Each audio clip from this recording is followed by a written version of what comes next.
has come out with their version and their picks for the best horror movies of each decade in American film history. So we're starting out in the 1930s and going to today.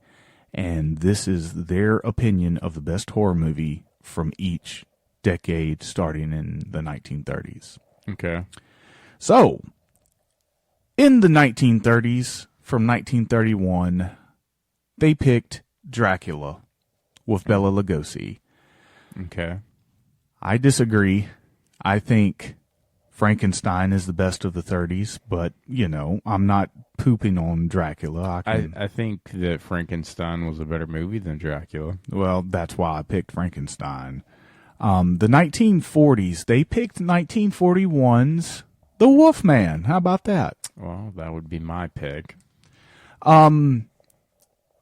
Overall, yeah, I would go with that too, although I really do like the Phantom of the Opera 1943, but since it's kind of a remake, I'll give it to The Wolfman for being original.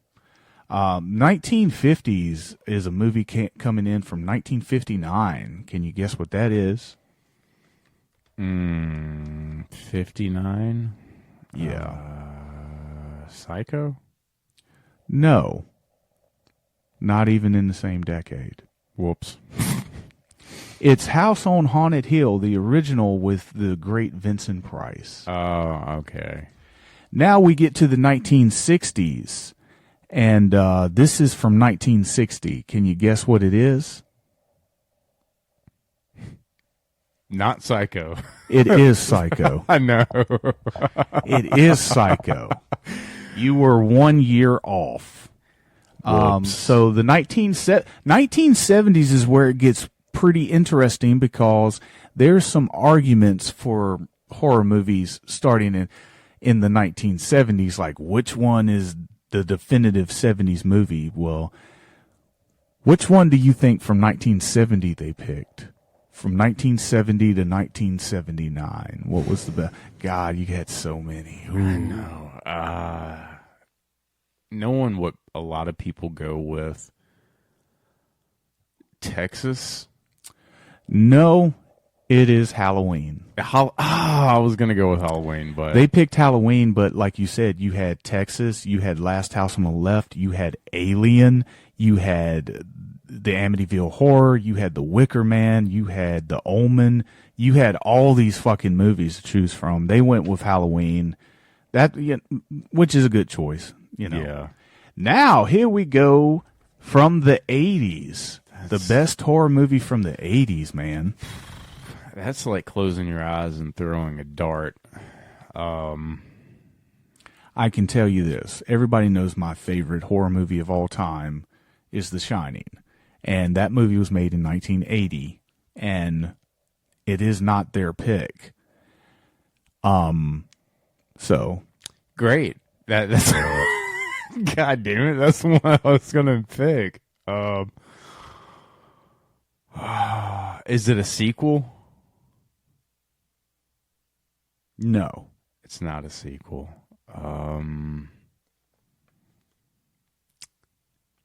Damn.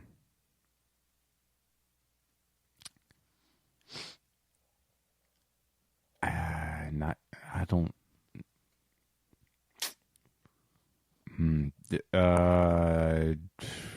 What year did Jaws come out? 75, James. Damn it. Look, I get my years mixed up. After I tell you, you're going to be like, oh, yeah. Let me go ahead and just tell you. Yeah. 1982's John Carpenter's The Thing. Oh, motherfucker. God damn it. The 90s. You want to take one guess at this? Should be Scream. They do have Scream, but it should not be Scream. I disagree with you, and I disagree with them. I think it should be Silence of the Lambs. Oh, yeah. Silence of the Lambs. Fuck. I mean, Scream is obviously a number 2. But 2000. What was theirs? Scream? Yeah, it was Scream from 96. 2000s, 2000 to 2009. Again, a lot of remakes, a lot of great horror movies come out. Throw one out that you think. Okay, is it a remake? No.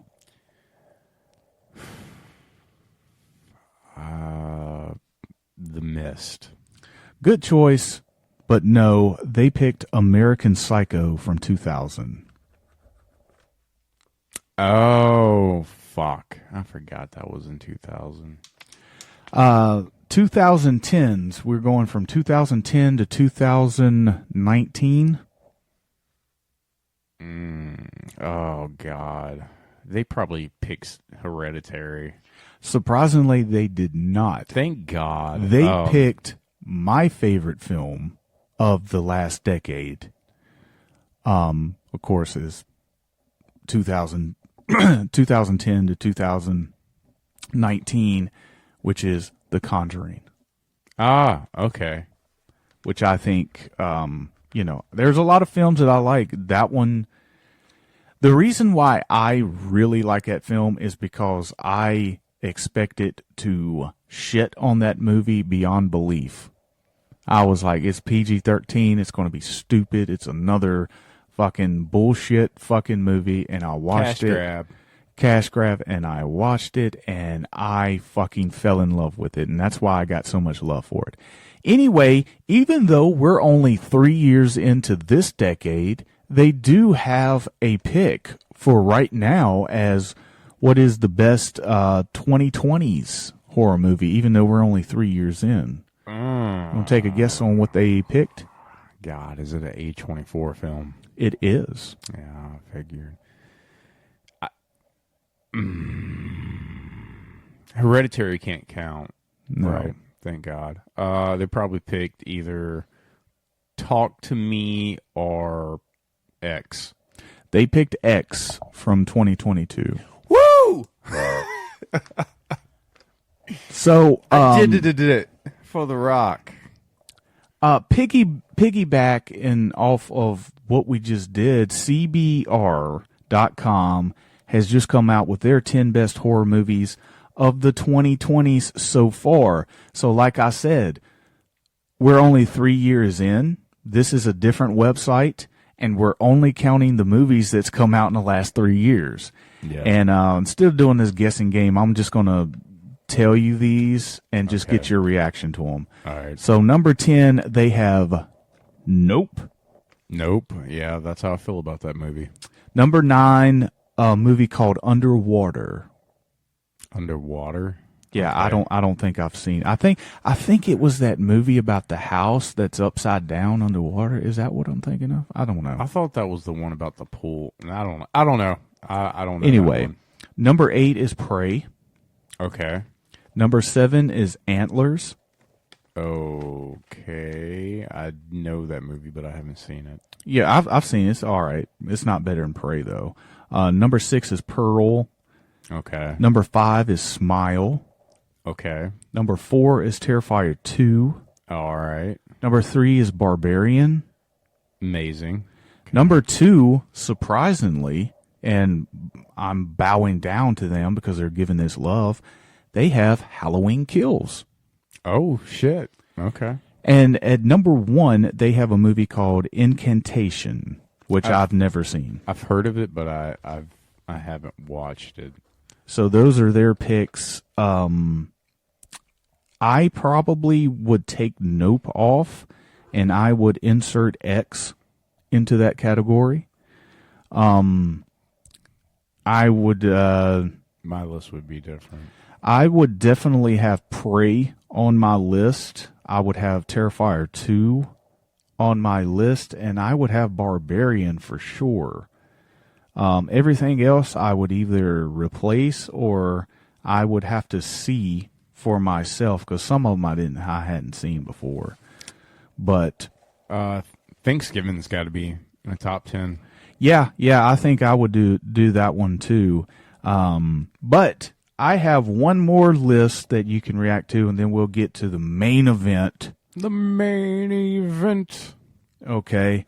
I'm going to ask you which one of these two, because I'm going to save one of these lists for a future conversation. Would you rather hear Colliders.com's 10 best horror movie villains, or would you rather hear ScreenRant.com's 10 classic horror movies that need a modern day remake. Ooh, let's do the remakes because I've got my opinions about remakes. Okay. Coming in at number 10 of their movies that need a remake, which I believe this movie has a remake, or maybe it's a series that they done it, but it's Rosemary's Baby from 1968. I think it was a series. I guess they're talking about like a movie. Yes, I could see Rosemary's Baby. I think, okay, let's take a second and talk about Rosemary's Baby. I think that this day and age, that movie could be more sinister, like more demented, and I think a lot more people would be invested in that movie because of the Illuminati. Yeah, I see exactly what you're saying, and I agree with it. But I also can see somebody taking this and totally flipping it, and people get on there and say, you know what, this movie, it's about pro-choice. It's about, you know, people forcing themselves on a woman. It was the fucking devil who done it, dude. Well, I think they're subliminally saying that, you know, women get forced upon and then they are forced to have children and then they grow up to be Satan. Oh man, I can see that. Okay, yeah. Unfortunately, I think you're right. They could spin it in a pro-choice or non-pro-choice way. Yeah. Which is the most hilarious thing. Can you imagine? Be like, are you pro-choice or are you pro-life? Well, I'm pro-life. Well, you know, you ever seen that movie Rosemary's Baby? He grew up to be Satan.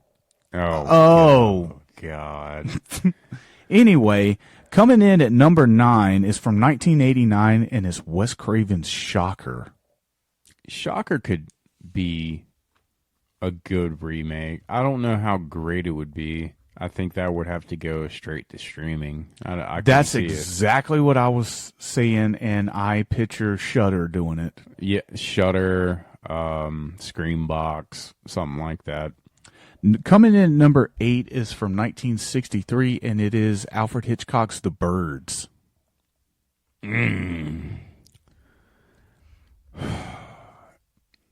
I don't see that being a remake. I mean, you're going to have a bunch of fucking CGI birds. Not only that, but you know that they're going to have to put in the movie a reason for the birds going crazy. And they would probably do the standard fucking, you know, virus breakout, COVID-19 type of shit. Possibly. Yeah, that wouldn't work in my book, dog. Number 7 from 1980, The Shining. I know. Okay, they did the miniseries in 1997 that Stephen King was heavily. He wasn't behind the production, but he was behind this project. You know, He was rooting for it, and it was okay, but it wasn't nearly as effective as the Jack Nicholson Stanley Kubrick movie. And Doctor Strange is not Doctor Strange, but what's the name? Doctor Sleep. Doctor Sleep is a fucking amazing sequel. You know, a lot of people hate that movie. Well, a lot of people can suck dick too. So, okay. Doctor Sleep is a fucking amazing movie. Well, you know, I like Doctor Sleep. But you know, if they remade The Shining, like I don't think that they could make a good like the flashbacks that we had in Doctor Sleep. Yeah. Of The Shining. That's the best that you're going to get to recreating The Shining. It's kind of like when you watch Halloween Kills and you watch the old 1978 where they got Dr. Loomis and the house and the old Michael Myers. That's the closest that you can